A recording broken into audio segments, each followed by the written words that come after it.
Hello, Spooky Potato, and welcome to day number 11 of the 13-day Halloween countdown, where we are day by day working our way through the Funko Pocket Pop Disney's Tim Burton's The Night Before Christmas 13-day countdown calendar full of the residents of Halloween Town: Lock, Shock, Barrel, Oogie Boogie, Jack, Sally, Zero, Dr. Finkelstein, the Mayor, and even the Vampire Teddy.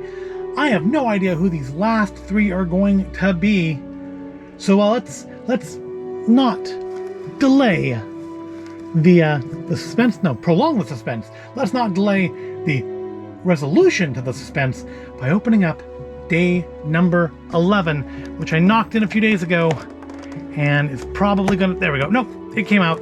It came out okay. We're good. We're safe. It's okay. Everything is gonna be okay. It's not going to be okay, but for the purposes of this video, we'll say it is. So who do we get? Well, this was my last prediction for number 13, and while I still feel it's inappropriate that he's here, he's come a couple days earlier than I would have predicted. So what could they possibly be saving for 13? Because in the spooky one, it was two different mini pops, or rather, it was two of the same Pocket Pops. It was the Grady twins from The Shining. So we've done Oogie Boogie, we've done Santa. What are we possibly holding for our grand finale on Halloween Day itself? Maybe it'll be Pumpkin King Jack with the pumpkin head. That would be cool. That's my new prediction, because my other predictions have all been absolutely wrong. My new prediction, I take it back. Day one, I think I predicted it would be Jack, and that was right. Beyond that, every prediction has been just utterly wrong. I predicted Oogie'd be 13. I predicted Santa'd be 13. I was wrong both times. I'm tired of being wrong, so but you know, I have to make a prediction. I have to. It's a compulsion. So I'm predicting it'll be Pumpkin King Jack. It'll be the one with the pumpkin head. Looks kind of like Turnham Head from Howl's Moving Castle with a pumpkin.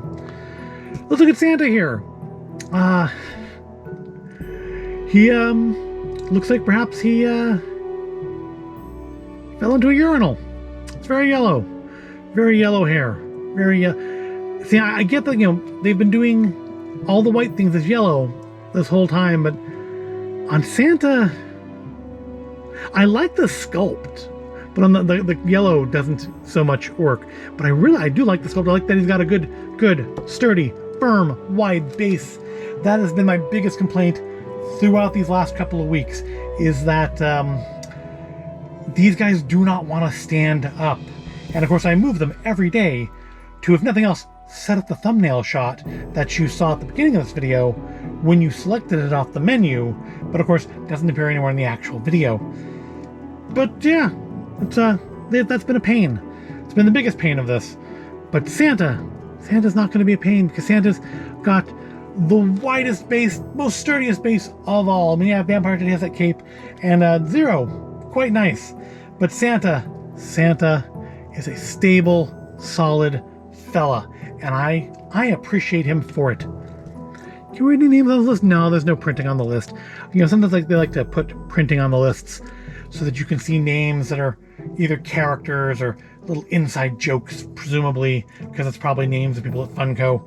But they've not done that in this case. What's going on over here? Just a hand. Oh, it says pen. It says pen. He's making his list, or altering his list, or editing his list. But in any case, we've seen him in the light. Now to turn out the light and see him in the black light. All right, not bad. The yellow works. I think the yellow works in a way that it doesn't have some of the others. I mean, Jack looks really good. Zero looks really good. Barrel, not so much. But it works on him, I think, because we have the kind of orangey skin color there. Or at least orangey appearing in the black. It was pink, wasn't it? I think it was pink. I don't remember now. And I'm not turning the lights back on to find out. But I think it works well against the skin tone. The suit... No, the suit was pink. That's why, because it's the same color as Oogie Boogie. Or maybe a little bit more vibrant. I'm going to say a little bit more vibrant. He's taller, too. He's actually quite a bit taller than Oogie Boogie. Well, that's out of scale, but then again, Zero is massively out of scale too, so I guess it's not really an issue here. But I like him. I really like him a lot.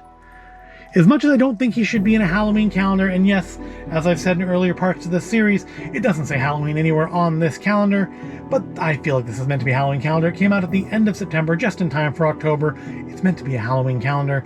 I feel he has no business being in a Halloween calendar, but you know, I don't hate that he's here because I think he looks pretty good.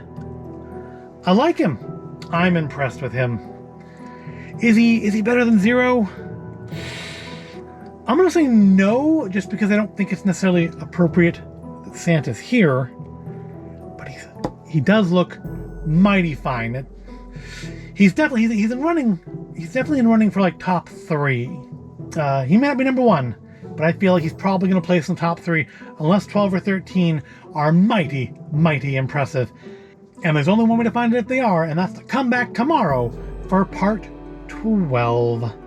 I hope you've been finding this all entertaining and informative, and if you have, go ahead, make sure you're subscribed. Thank you for watching. Today's question: there are Halloween movies, there are films we watch every year, like leading up to Halloween, like Nightmare Before Christmas might be one of them. For me, it's a Christmas movie, but I totally get that it's Halloween appropriate. But other films like, say, Monster Squad or Hocus Pocus might be things that you watch every year before Halloween. So, what is your number one watch before Halloween movie? For me, even though I don't think I've seen it in a few years, I do actually have it on disc, but I don't think I've watched it in a few years. I'm gonna go with Monster Squad.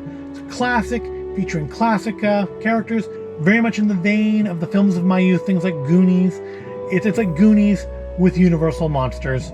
So yeah, my number one Halloween run-up movie, Monster Squad. What's yours? Let me know in the comment. While you think on that, I will end this video, and I will see you tomorrow for the penultimate video in this series, day number 12.